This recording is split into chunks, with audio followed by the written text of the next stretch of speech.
Fish curry అండి. Stove on చేసి pan పెట్టి ఆయిల్ పోస్తున్నాము. లవంగాలు వేశారండి. బిర్యానీ ఆకు వేసాను. ఆనియన్స్ వేయండి.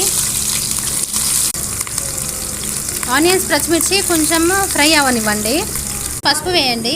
ఆనియన్స్ ఫ్రై అయిన తర్వాత అల్లం వెల్లుల్లి పేస్ట్ పచ్చివాసన పోయేంత వరకు కలపండి. టమాటాలు వేయండి. కొంచెం గోంగూర వేయండి.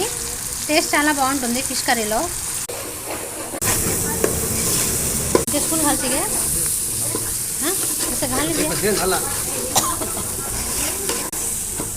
కారం సరిపడా చూసి వేసుకోండి. చింతపండు రసం పోయండి. ఉప్పు వేయండి. కొంచెం వాటర్ పోయండి.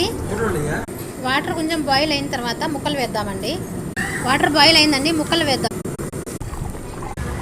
కొత్తిమీర వేసుకొని టేస్ట్ చేయండి. గుమ్మగుమ్మలా